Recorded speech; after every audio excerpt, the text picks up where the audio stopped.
बड़ा है और उनसे भी 100 गुना अधिक फल किसको प्राप्त होता है? बोले ब्रह्मा जी को। तो विचार कीजिए कि इंद्र से भी बड़ा पद है प्रजापति का। महाराज प्रजापति की कुर्सी में बैठते इनके माथे पर कुर्सी की गर्मी चढ़ गई और महाराज एक बार सभा बुलाई गई। उस सभा में सारे देवताएं ब्रह्मा विष्णु महेश भी आए, लेकिन जो अभिमानी लोग होते हैं ना, सभा में जितने लोग सम्मान करेंगे उनकी तरफ दृष्टि नहीं जाएगी। उनकी दृष्टि कहाँ जाएगी कि कितने लोग मेरे सम्मान में नहीं उठे। महाराज इनकी दृष्टि ब्रह्मा विष्णु महेश की तरफ पड़ी, दक्ष की। परिणाम क्या हुआ कि ब्रह्मा जी की तरफ देखा, दक्ष ने कहा कोई बात नहीं, तो हमारे पिता है, बैठे रह दीजिए। जब विष्णु भगवान की तरफ दृष्टि पड़ी, बोले कोई बात नहीं, तो हमारे पिता के भी पिता है, ये तो हमारे दादा है, कोई बात नहीं। लेकिन ये शंकर क्यों नहीं खड़ा हुआ? भाई ये तो हमारा दामाद है, दामाद तो पुत्र के रूप में होता है। महाराज बैठा कुर्सी में और बक बक बक बक करने लगे। श्रूयतां ब्रह्मर्षयो वेद सहदेवा सहाग्नयः साधूनां ब्रुवतो भृत्यं नाज्ञानान्यच मत्सरात्। महाराज बोलने लगा कि कोई सभा में कोई असभ पुरुष एक भी आ जाता है तो सभा का पूरा रूप ही बिगड़ जाता है। अब सारे देवता एक दूसरे के मुख की तरफ देखने लगे। महाराज असभ कौन आ गया? अरे बोले इधर उधर क्या देखते हो? ये शंकर नहीं तुम्हें दिख रहा? अरे मेरे बेटी का दुर्भाग्य था। किसी ने कहा कि अपनी बेटी को विवाह क्यों कर दिया तुमने? बोले वो तो मेरी बेटी का दुर्भाग्य था जो इस बंदर जैसी आंखों वाला शंकर के साथ मैंने विवाह कर दिया। गृहीत्वा मृगसावाक्षा पाणिं मरकटलोचनः। अरे इसकी क्या औकात है हमारे सामने? दिन भर प्रेतावासेषु घोरेषु प्रेतैर्भूत गणैर्वृता, दिन भर भूत प्रेतों के साथ घूमता रहता है। दिन भर चिता की गर्मा गर्म पाउडर लगा करके महाराज घूमता रहता है। चिता भस्म कृत स्नान प्रेत सर्ग नस्त्रिभूषण। अरे इसका आभूषण तो देखो इतना अमंगल है, सर्प बिच्छियों को लिए डोल रहा। महाराज सब लोग शांत रहे। अच्छा कोई गाली दे तो गुस्सा आती है, लेकिन भगवान भोले बाबा मुस्कुरा रहे हैं। और किसी को हम गाली दे, किसी पर क्रोध करें, अगर व्यक्ति हमारे सामने मुस्कुराए तो और ज्यादा क्रोध आएगा।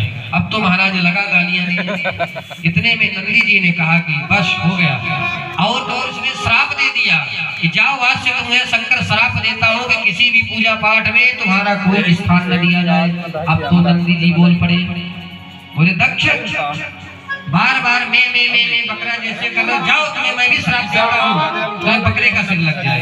अब दक्ष के पक्ष में भृगु जी दाढ़ी पर हाथ फेरते हुए बैठे थे। वहीं नंदी, ससुर और दामाद के बीच में तू बोलने वाला कौन होता है? जा मैं तुम्हें श्राप देता हूँ कि शिव जी के सारे गण पाखंडी हो जाए। इतने में शिव जी के सारे गण थे, ए बाबा तू ज्यादा चाटुकारी कर रहा है, जा तुझे श्राप देते तेरे जैसे ब्राह्मण भिखमंगा हो जाए, सर्व विख्यात सुजातया। अब तो महाराज भोले बाबा ने कहा ये तो समारोह है, सभा समारोह है, ये तो श्राप समारोह बन जाएगा। भोले बाबा ने कहा शांत बैठ जाओ नंदी। अरे ससुराल की गालियां तो एक न एक दिन सबको खाना ही पड़ता है महाराज, किसी को पहले किसी को बाद में। और आजकल महाराज समधी साहब जो जाते हैं तो महाराज भोजन कम करते हैं, गालियां ज्यादा खाते हैं मुस्कुरा मुस्कुरा के। जब राम जी की बारात गई, दशरथ जी महाराज भी गए बारात लेकर के, तो महाराज सारी मिथिलानियां आपस में महाराज मीटिंग किया कि आज तो दशरथ जी को गालियां देने में बड़ा आनंद आएगा भाई। राम जी ने कहा कि हमारे सामने हमारे पिताजी की बेइज्जती होगी भाई। तो राम जी ने क्या करिश्मा किया, एक सखी ने देखा, आज की बात कहा कहूरी, एक कौतुक देखो है अति भारी, आई बारात जो जीवन को मिथिलेश चढ़ी सब जनक अटारी। और जैसे ही दशरथ जी को गालियां देने लगी तो राम जी ने एक बार मुस्कुरा दिया देख करके, और राम जी की मुस्कुराहट को देख करके, मोहनी छवि को देख करके सारी मिथिलानियां नारियां भूल गई और दशरथ जी की जगह जनक जी को ही गालियां देने लगी। तो राम को रूप निहार गई और भूल गई सब गावन हारी, अवधेश के नाम को भूल गई और देने लगी मिथिलेश को गारी। अरे सखियों ने जब देखा तो अरे कहा सखी पागल हो गई हो क्या? अरे तुम अपने महाराज जनक को ही गालियां देने लगी। बोले अरे हमारा दिमाग कहाँ हुआ? तो भगवान की महिमा भोले बाबा ने समझाया, लेकिन भोले बाबा ने बुरा नहीं माना। लेकिन कहते हैं ना कि रही मन धागा प्रेम का, मत तोड़ो चिटकाया, टूटे से फिर ना जुड़े, जुड़े गांठ पर जा।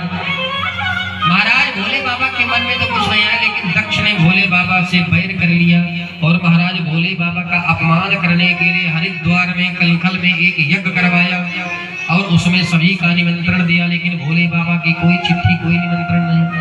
और महाराज देवताओं की पत्नियां भी बड़ी कौतूहल, महाराज भोले सब देवताओं का विमान गड़गड़ाते हुए महाराज कैलाश पर्वत से ही निकल रहा है। जब सती ने पूछा, रे देवियां कहाँ जा रही है? बोले, रे सती तुम्हें निमंत्रण नहीं आया क्या? तुम्हारे पिताजी बहुत बड़ा यज्ञ करवा रहे हैं। अब सती जी ने सोचा कि निमंत्रण तो नहीं आया, लेकिन मेरी बेइज्जती होगी। उन्होंने कहा नहीं नहीं नहीं, चलो चलो बहन, मैं भी आ रही हूँ।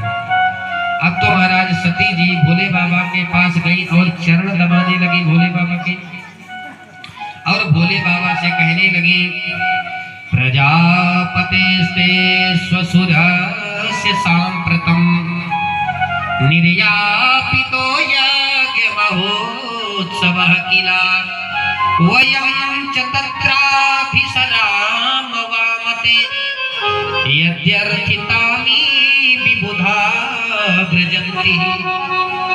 सती मैया ने जब पैर दबाने लगी तो भोले बाबा ने कहा, देवी आज अचानक कैसे? बोले कुछ नहीं स्वामी, बस अपने पतिव्रत धर्म का पालन कर रही हूँ। बोले आज कुछ ज्यादा ही पालन नहीं हो रहा है। माताओं का जब पति से कुछ काम पड़े तो महाराज उस दिन बड़े प्रेम से बोलती है, जब कुछ विशेष काम पड़ेगा तो उस दिन बड़ा प्रेम दिखाएंगे। समझ जाना चाहिए कि कुछ न कुछ बात है भाई। तो महाराज भोले बाबा ने कहा, सती जी ने निवेदन किया कि प्रभु, सती जी के कहने का देखिए कैसे कहा कि महाराज आपके ससुराल में आपके ससुर जी ने बहुत सुंदर यज्ञ का आयोजन किया है। स्वामी यदि आप आज्ञा दें तो हम भी चले यज्ञ में। भोले बाबा ने कहा बिल्कुल चलना चाहिए, लेकिन ये बताओ कोई निमंत्रण कार्ड चिट्ठी आई है क्या? अरे भोले बाबा चिट्ठी आई होगी, डाकिया आया होगा, लेकिन आप इतने ऊंचे पर्वत में बसे, शायद ढूंढ नहीं पाया हो, पर्वत से ही लौट गया हो। बोले वो तो ठीक है देवी, लेकिन जहाँ पर लोग बुलाए ना, चिट्ठी ना भेजे, वहाँ पर नहीं जाना चाहिए। बोले नहीं बाबा, वहाँ पर मेरी बहनों से मेरी मुलाकात होगी, बहुत दिनों से मैंने बहनों से नहीं मिला। भोले बाबा ने कहा वो तो ठीक है, लेकिन बिना बुलाए नहीं जाना चाहिए। अब सती मैया ने कहा, भोले बाबा पुत्री को 4 स्थान पर बिना बुलाए जाना चाहिए। बड़े ध्यान से समझना। यद्यपि मित्र प्रभु पितु गुरु गेहा, जाई अभिनु बोलियो न सदेहा। किसके घर बिना बुलाए जाना चाहिए? जनक मित्र के घर। जब मित्र कोई आपत्ति में हो तो निमंत्रण नहीं देखना चाहिए। मित्र के सुख में न जाओ, लेकिन दुख में जरूर बिना बुलाए जाना चाहिए। प्रभु भगवान के मंदिर में कोई बुलाने की कोई आवश्यकता नहीं। यहाँ पर कथा हो रही है, भगवान के दरबार में बिना बुलाए आना चाहिए। और पुत्री को पिता के घर में भी जाने में कोई संकोच नहीं करना चाहिए। और गुरु के दरबार में शिष्य को जाने में कोई संकोच नहीं करना चाहिए। भोले बाबा ने कहा वो तो ठीक है देवी, लेकिन तदपि विरोध मान जहाँ कोई,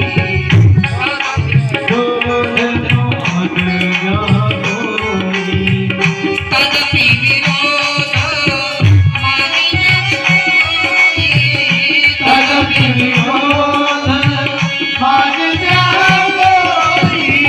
कहाँ गए कल्याण न होई, कहाँ गए कल्याण न होई, कहाँ गए कल्याण न होई। तदपि विरोध मान जहाँ कोई, कहाँ गए कल्याण न होई। ऐसे स्थान पर कभी नहीं जाना चाहिए जिस स्थान पर हमारे जाने से लोग प्रसन्न ना हो। क्यों? आवत ही हर से नहीं, नैनन नहीं स्नेह, तुलसी तहाँ न जाइए, चाहे कंचन बर नगर से, चाहे वहां स्वर्ण की बरसात क्यों ना हो रही हो, लेकिन जहां पर हमारा सम्मान ना हो, जहां पर हमारे जाने से लोग प्रसन्न ना हो, वहां पर कभी नहीं जाना चाहिए। अब तो सती मैया ने कहा कि मैं तो जाऊंगी, इतने दिन बाद यज्ञ हो रही है। भोले बाबा ने बार बार समझाया कि सती, आज भोले बाबा ने बताया कि तुम्हारे पिता मेरा अपमान करने के लिए यज्ञ कर रहे हैं, आप मत जाओ, नहीं आपका भी अपमान होगा। बोले आपके तो ससुर जी हैं, अरे आपको खड़े हो जाना चाहिए, ससुर तो पिता तुल्य होते हैं। बोले देवी हमने मन ही मन प्रणाम कर लिया था, लेकिन वो हमको व्यथा ही क्रोध कर रहे थे। जब भोले बाबा ने समझाया, सती नहीं मानी, तो भोले बाबा ने कहा हो रे सोई जो राम रचिरा था। अब जो भगवान की इच्छा है वो तो होकर रहेगा, क्योंकि भोले बाबा जानते हैं भविष्य में क्या होने वाला है। भोले बाबा, सती महारानी चली, भोले बाबा को दूर तक गई और फिर से लौट आई कि शायद भोले बाबा तैयार हो जाए, क्योंकि महाराज आज भी माताओं को यदि मायके जाने से मना कर दो तो घर के बर्तनों की आवाज ज्यादा आने लगती है। थोड़ा आज भी घर के बर्तन की आवाज अपने आप बढ़ने लगती है।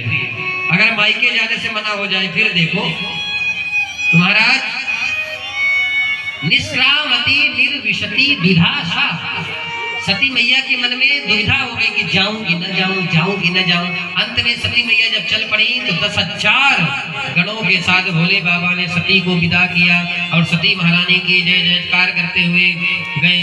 लेकिन वहां पर महाराज सती महारानी की बहनें मुस्कुराते हुए मिली। अरे बहन तो खूब आए गई, लेकिन हमें पता चला कि तुझे पिताजी ने निमंत्रण नहीं दिया था। बहनों को यह कहने की क्या जरूरत है, लेकिन सती महारानी समझ गई कि बहनें भी आज मौके का खूब फायदा उठा रही हैं। सती के जाने से केवल एक प्रसन्न हुई, माँ, क्योंकि प्रेमियों माँ का दिल माँ का दिल ही होता है। सादर भले ही मिली एक माता, सादर भले ही मिली एक माता, बहुत मुस्काता, भगनी